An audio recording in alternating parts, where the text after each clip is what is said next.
Jesus is sitting in the upper room with his disciples. It's the last night of his life. He spent 3 or 4 years announcing himself as the Messiah, traveling with his disciples, doing miracles. And on this night, he's having the last discourse, the last dinner that he's going to have with them. They're celebrating the Passover. But he starts this long conversation with them. It's John 14, 15, and 16, 3 chapters. And he starts to explain to them that he's going to die. And the disciples don't get it. They had a different view of what the Messiah was going to do. But Jesus is talking about dying. But look what he says, John chapter 14, in verse 27. Jesus said, okay, guys, I'm going to die, but I'm leaving you with a gift. Peace of mind and heart. And the peace I give is a gift the world cannot give. So don't be troubled or afraid. He's saying, guys, I'm going to die, but I'm going to give you a gift. And I'm going to give you a gift the world can't give. I'm going to give you peace. And I'm going to give you a peace that the world cannot provide for you. Flip a few pages in your Bible, John chapter 16, verse 33. I have told you all this so that you may have peace in me. Here on earth, you will have many trials and sorrows. Take heart because I've overcome the world.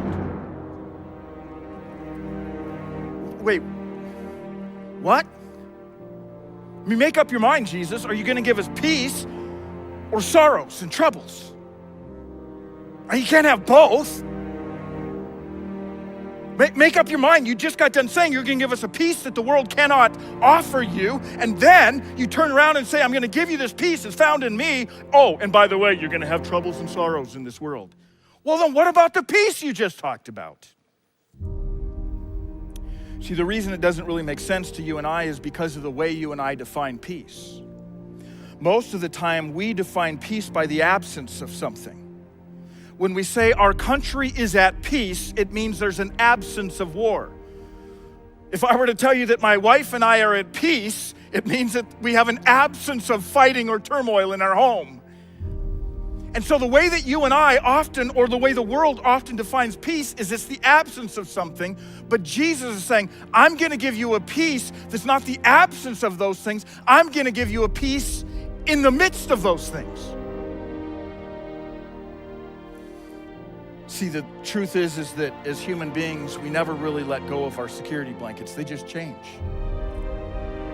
So we build ships and we say they're unsinkable, and we build massive towers, and those are supposed to symbolize wealth and power and strength, and yet in 102 minutes they come down.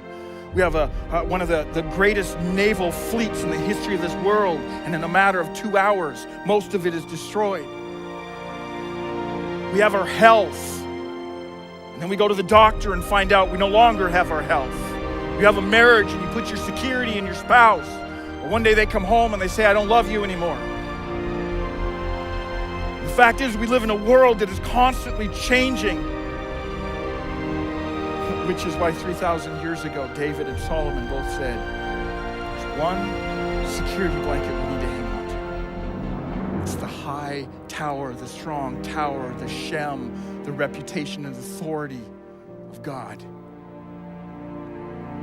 You're going to see a picture on the screen, and it's a lighthouse with this massive wave crashing around it.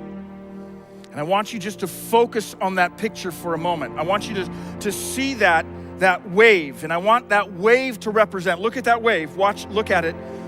I want that wave to represent whatever it is in your life. I don't know you, but I know you have circumstances in your life. I have circumstances in my life.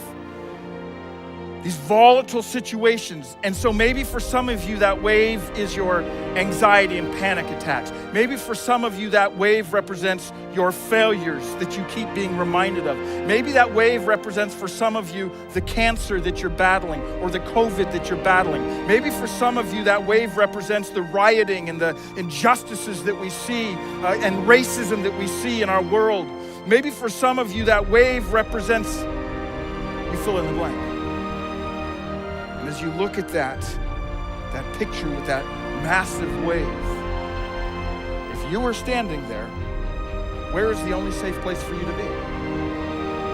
The only safe place in the midst of that would be to be inside that lighthouse, that tower. No wonder that 3,000 years ago, David and Solomon wrote. David, in this desperate situation, says, God, I'm going to the one place of safety and security and stability. This tower that is above all the brokenness and depravity of this world. Peace is to be more God conscious than circumstance conscious.